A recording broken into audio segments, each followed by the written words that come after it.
The Last of Us, temporada 2, episódio 1. A temporada ela começa morna, mas o episódio tá cheio de paralelos e também cheio de contrastes que servem aí para construir essa nova relação entre o Joel e a Ellie. Eu vou falar sobre tudo isso, vou explicar direitinho, mas antes deixa o like, se inscreve no canal e fica o aviso, tá? Esse vídeo, obviamente, tá cheio de spoilers. Siga por sua conta e risco. Vamos lá ao que interessa.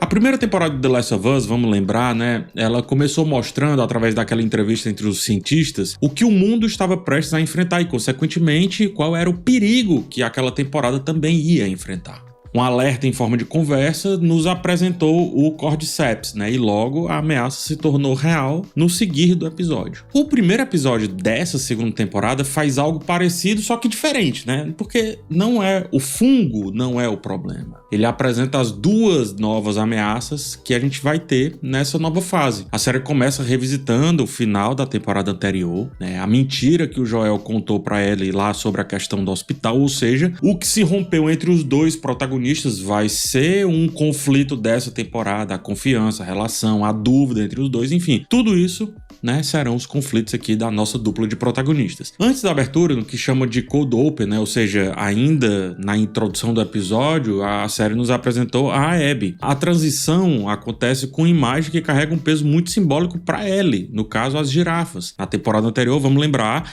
elas foram um raro sopro de leveza naquele mundo totalmente em ruínas, um instante muito raro de encanto para Ellie durante a jornada com o Joel. Aqui a gente vê as mesmas girafas, mas pelos olhos da Abby, que as rejeita. Ela vira o rosto, ela dá as costas e mira no que realmente lhe interessa, que são os corpos encravados ali no chão, as mortes, as cruzes, melhor dizendo, encravadas no chão, representando ali as mortes através das mãos do Joel. E a partir disso vem a promessa de vingança, uma vingança que já deixa muito claro, completamente cega. Então, a partir desse contraste, a série nos apresenta as duas forças que vão mover essa nova etapa. De um lado, a desconfiança crescente de Ellie em relação ao Joel, do outro, o desejo de vingança de Abby. Curiosamente, ambas têm a mesma origem, têm o mesmo gatilho. O nosso protagonista, né, o personagem do Pedro Pascal, a gente pode dizer então que, desde já, as duas personagens estão conectadas. Não à toa, esse equilíbrio entre as duas é reforçado de maneira sutil quando um banjo toca ali a trilha sonora quando a gente está vendo a Abby. A música que embalou momentos entre Ellie e Joel agora toca ao fundo ali da cena, com essa antagonista, né, apresentada como antagonista. Ou seja, o fato de a trilha vir a partir do sentimento que a Abby demonstra dá permissão para que a gente encare essa personagem dentro dessa narrativa com um peso similar em termos de jornada ao que representa para a série Joel, Ellie e assim sucessivamente, sobretudo na temporada passada. Então a Abby ela é antagonista, é verdade, mas também pode ser protagonista de uma história paralela àquela que a gente está vendo. Paralela, mas que inevitavelmente vai cruzar o caminho de Ellie, vai cruzar o caminho de Joel, porque, repito, ele é o gatilho para a jornada das duas. Pelo menos é o que mostra esse primeiro episódio. E a temporada aceita isso muito bem quando já coloca a Abby em cena antes mesmo da abertura começar.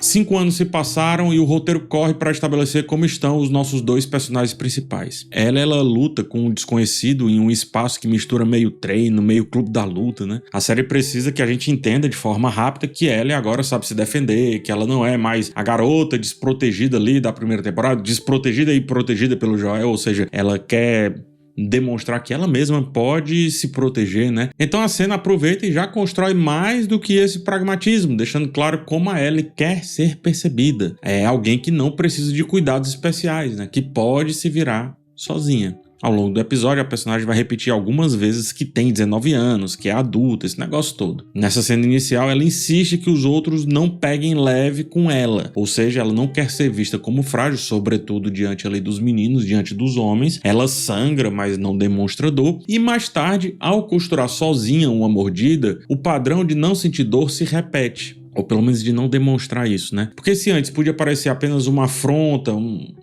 não necessariamente uma afronta aos colegas, mas, sabe, uma bravata, digamos assim, a verdade é que mesmo sem ninguém por perto, ela se recusa a parecer vulnerável, inclusive pra gente, né, pra nós espectadores, ou seja, há muita força nessa personagem, além da necessidade constante de provar que tem muita força. Ela é forte, é isso que eu tô querendo dizer.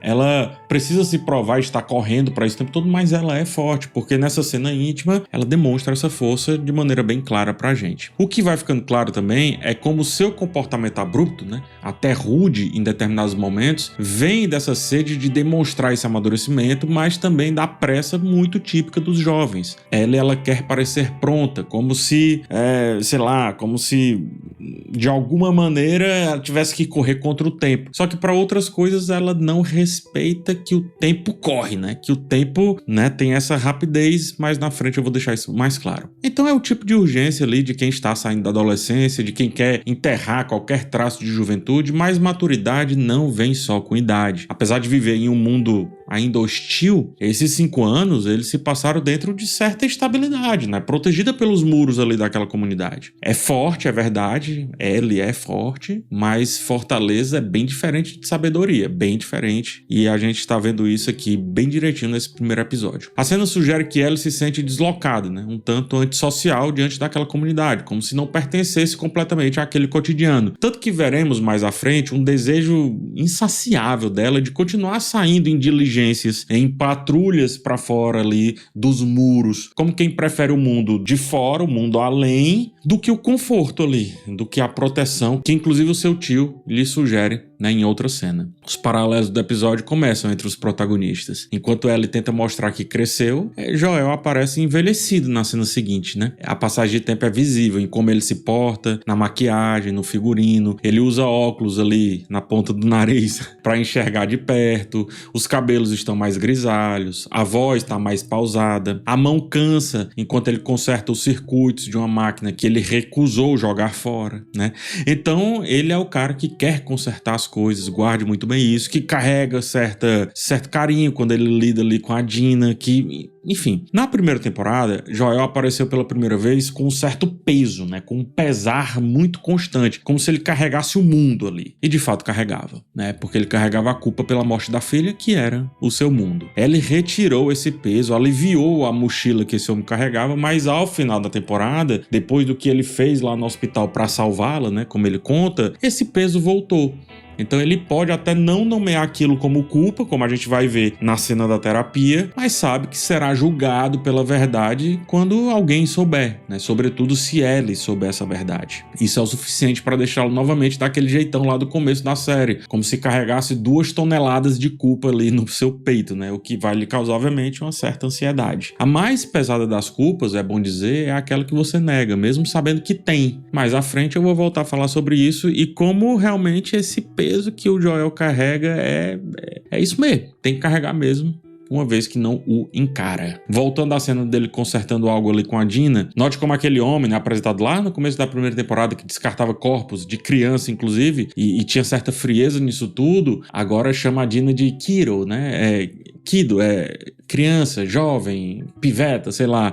E isso de maneira muito carinhosa, né? Em outra cena, ele recebe o sobrinho com muito afeto. Então ele tá mais sensato, mais calmo, quase um outro homem do que a gente viu lá no começo da série. Mas é evidente que ainda há algo quebrado nele, né? Algo que ele tenta consertar nesses anos todos e não consegue. Então, quando ele ensina como consertar ali aqueles disjuntores, enfim, aquela traquitana ali pra Dina, perceba como o texto funciona justamente pro momento dele e não sobre a peça. Ele fala sobre circuitos, sobre pegar fogo, se você deixar o circuito fechado, aquele negócio todo. Então, é uma metáfora para esse sujeito que entende dos fios, das conexões, do tempo necessário para que as coisas funcionem, sejam construídas, sobre o conserto da janela que não segura o frio, né? A gente vai ver em outra cena, mas quando o problema é ele não sabe o que fazer.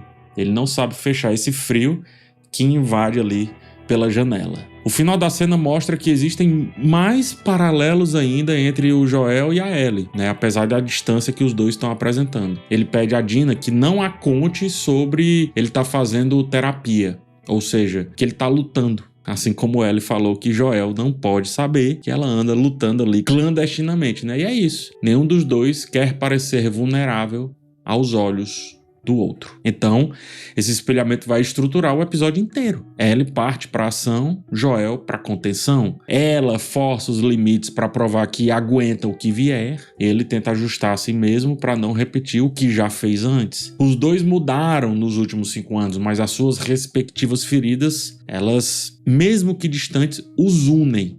Pelo menos em essência e em comportamento, os une. A gente vai ver isso durante todo o episódio. Em outras palavras, é um pai e filha sendo pai e filha. É pena que eles não percebem isso. Pessoal, antes de seguir, só um recadinho aqui do patrocinador desse vídeo, tá? Eu sei que cada um lida de maneira diferente com a chegada do próprio aniversário. Tem quem conte os dias com antecedência para entregar uma festona, tem aqueles que preferem ficar mais retraídos, mais reclusos. Mas tem um aniversariante do mês de abril que endoidou completamente e tá distribuindo presentes para todo mundo. Aniversariante é a Insider. Curiosamente também é o meu aniversário, tá? Não hoje, mas aqui em abril. Então palmas pra Insider, a gente faz aniversário no mesmo mês, ó. E palmas por ter endoidado também. Todos os dias tem uma promoção diferente no site da Insider, daquele tipo piscou, perdeu. Inclusive trazendo de volta ao catálogo algumas peças que andavam um pouco sumidas, como a Core T-shirt, a opção um pouco mais encorpada e levemente mais texturizada do que a clássica Tech T-shirt, e o Future Shorts 2000, feito com o tecido Future Form, perfeito ali para a prática de esportes, sem aquela chatice do short rolar na perna ao se movimentar. Essas e muitas outras opções estão lá nessa celebração de um novo ciclo da Insider. Como eu sou daqueles que acompanha de perto essa evolução dessa empresa, dessa marca, ela me convidou a compartilhar com vocês o cupom PHSantos. Colocando PHSantos lá quando você for finalizar a sua compra ou clicando no link aqui na descrição desse vídeo, você ganha 15% de desconto que pode aumentar, viu? Pode chegar até 30% se somado aos descontos que já estão lá no site nesse mês especial. Ninguém pode dizer que a Insider não é uma boa anfitriã, pois se preocupa com a economia dos seus convidados e ainda deixa todo mundo no estilo muito bem vestido, muito bem confortável. E parabéns, viu, Insider? Parabéns e vamos seguir com o vídeo. Olha, tem mais contrastes ainda nesse episódio, tá? Na cena em que Ellie treina tiro com o Tommy, conseguimos ver como ela tem sido rebelde nesses últimos tempos, não segue as regras das patrulhas, mas ela continua sendo querida, né? E ela consegue o que ela quer. Como que ela consegue o que ela quer? Ora, ela convence o tio a deixar de lado a ideia de colocá-la na guarita, permitir que siga nas rondas externas, e aí ela oscila entre aquela cena onde ela tenta ser uma adulta e tal, inatingível, uma cena que ela atira e acerta ali, e traz os resquícios de uma jovem que debocha, que faz chantagem, dizendo que vai contar pra todo mundo que tá sendo mordida, ou melhor, que foi mordida, né, que ela é imune àquilo tudo, enfim. Ela grita de um lado que é adulta, mas no instante seguinte age como quem pede um presente pro seu pai. Percebe isso? Então, volta só um pouco para ela atirando, tá? Repara como no alvo mais próximo ela acerta na cabeça. No alvo mais distante ela acerta no corpo, ou seja, ela acerta, ela consegue, mas ela ainda não está pronta para desafios maiores. A montagem do episódio trata logo de espelhar essa Ellie, né, que resolve as coisas com sarcasmo, com a cena seguinte, quando o Joel também responde com sarcasmo à esposa do Tommy, que pede ali certa agilidade nos reparos. Então ele dá todo um sarcasmo, faz uma piadinha. Tommy entra na cena e brinca, né? Faz a mesma piadinha. Olha o paralelo que a série faz entre Ellie, Joel e Tommy, mostrando que eles compartilham a mesma linguagem irônica, um mesmo jeito, né? Um jeito familiar. Ellie não é filha de sangue de Joel, é verdade, mas o vínculo entre eles é tão forte para que essas semelhanças aconteçam naturalmente e mesmo com eles distantes. Tommy até reconhece isso, né? Na cena anterior, fala que a Ellie age de forma muito parecida ali com o do seu irmão. Como pode, né? Pessoas tão iguais, mas tão distantes aqui nesse episódio. O nome disso é projeção.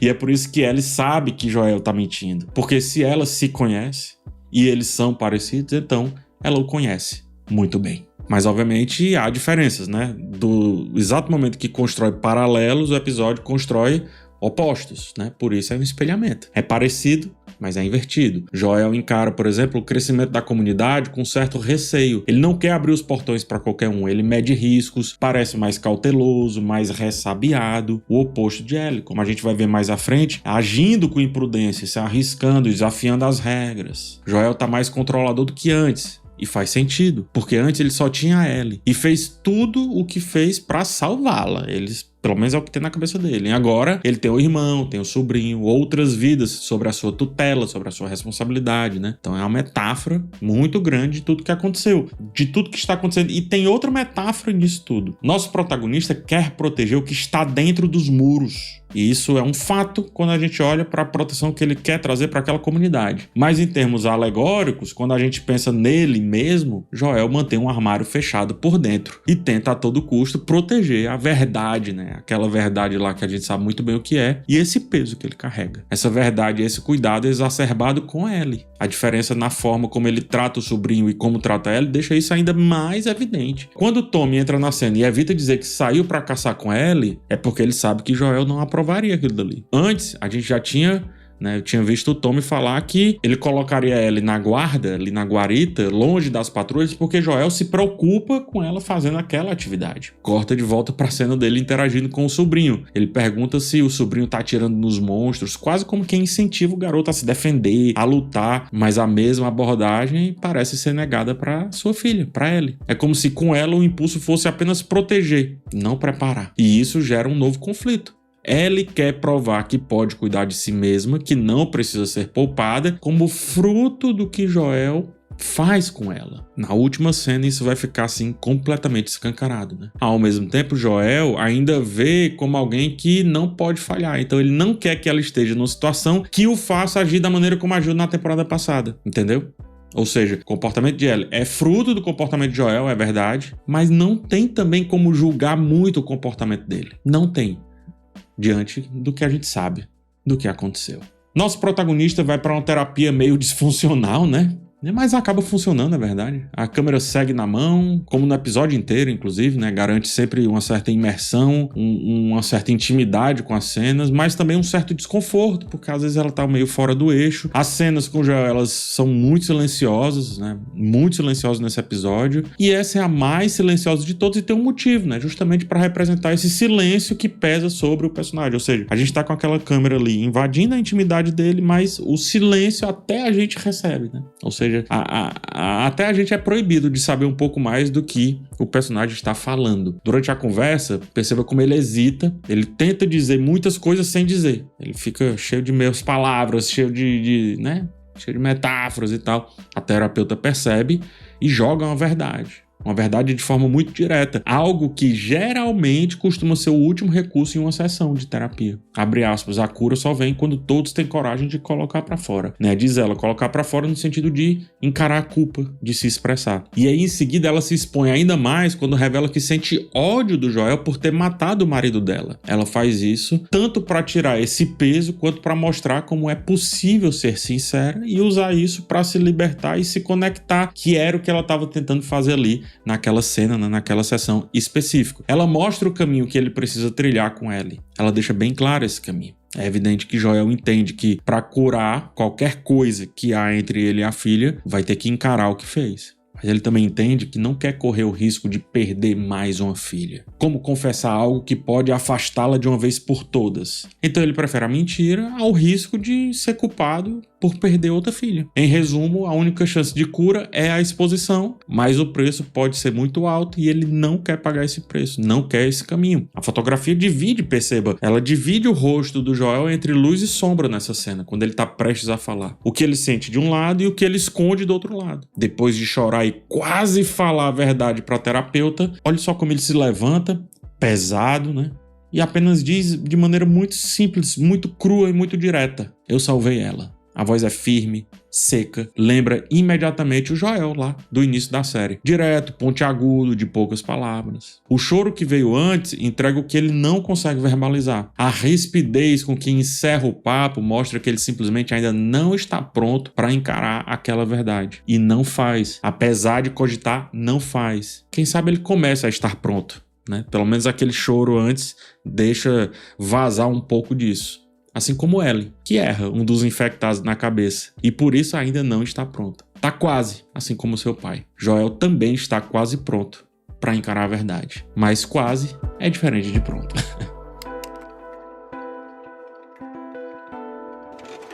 A preparação da Ellie para ir na patrulha é o oposto da rotina silenciosa que o Joel vem demonstrando pra gente nesse episódio, né? A câmera entra em um quarto barulhento, bagunçado, com música alta, muita coisa fora do lugar, confusão, enfim. Ellie gasta o seu tempo com armas, manuseia aqueles equipamentos ali com um certo prazer, né? Bem diferente daquela menina lá da primeira temporada. Parece que ela não tá apenas se preparando, né? Parece que ela tá performando, né? Não sei se deixa transparecer isso pra vocês. Eu digo isso porque várias cenas e alguns diálogos vêm mostrando essa Ellie reclusa, né? Desconectada da comunidade, deslocada, mas ela ainda guarda pequenos gestos de leveza. Quando ela ri, por exemplo, quando a Dina dá um trocadilho ruim, na verdade um bom trocadilho, mas enfim, trocadilhos sempre são ruins, né? Algo que remete à forma como se conectava com o Joel lá no passado. Então ela tem ainda resquícios, E onde é que esses resquícios aparecem? Olha só que legal isso aqui. Um detalhe curioso dessa cena é que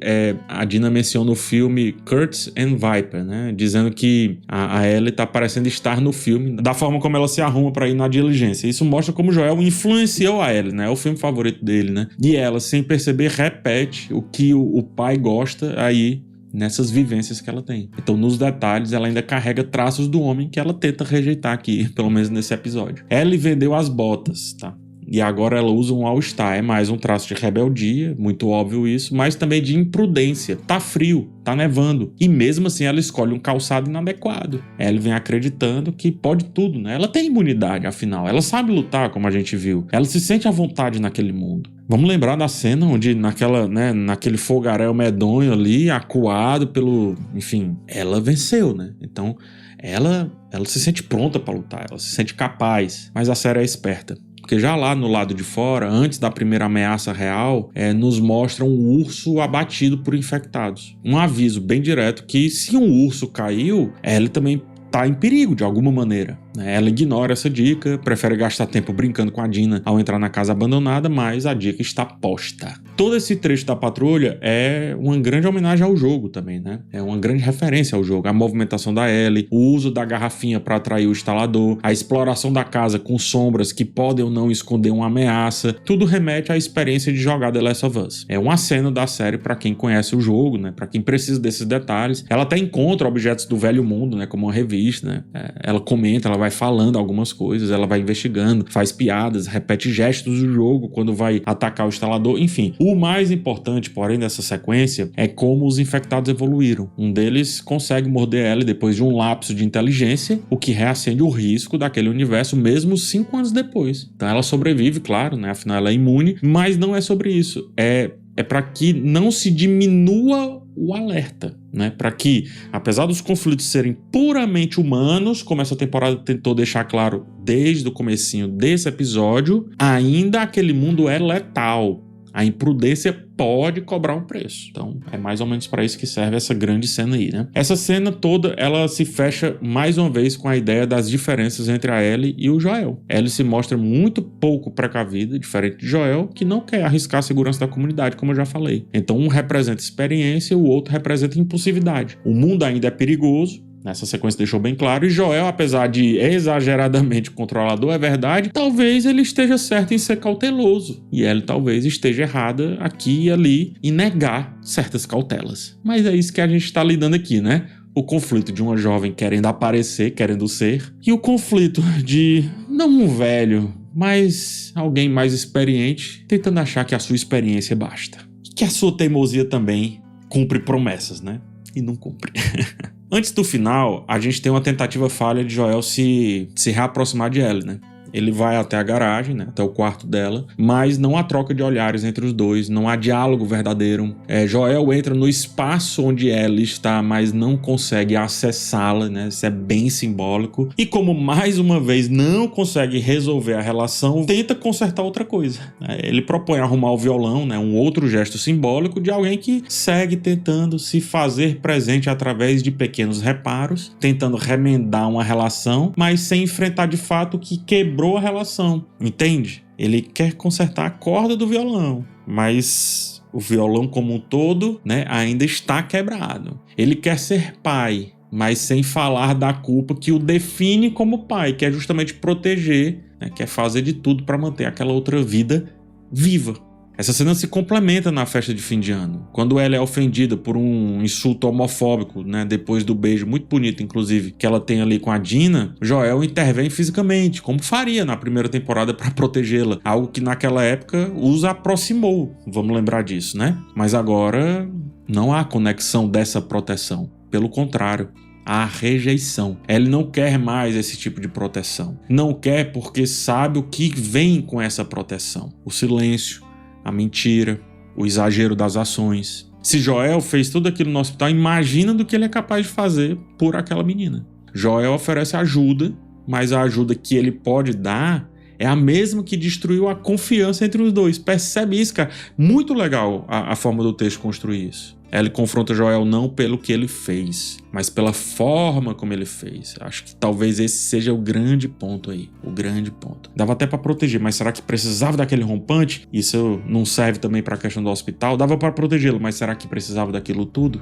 Entendeu? O problema que eu acho é que Ellie talvez pense que tenha tempo de resolver tudo e aí fica adiando. E tempo é justamente o que o episódio coloca em xeque aqui no final. Ele termina com as duas ameaças que eu sugeri no começo aqui do vídeo surgindo de maneira simultânea. O Cordyceps se mostra ativo, né, apesar do frio, mas ali na tubulação da comunidade, quando tem um calor perto, ele mostra que tá por ali, e a chegada da Abby, que localizou o esconderijo de Joel e obviamente vai colocar o seu plano em prática, ou pelo menos tentar. Ela se comporta como quem tem todo o tempo do mundo. Ela se afasta, fala, né, enfim, como um jovem fala, cheio de rompantes. Ela fere, ela não corrige o seu erro logo em seguida, passa pelo pai que tá ali na frente da casa, não tenta resolver a questão, mas as consequências podem chegar antes da chance de reconciliação. Esse é o grande problema. E ao mesmo tempo, falando em tempo, se Joel acredita que pode guardar o segredo para sempre, fugir da verdade para sempre, as ameaças que se aproximam vendem a ideia de que não há garantias de mais tempo, de mais paz, de mais conforto naquele lugar. Ou seja,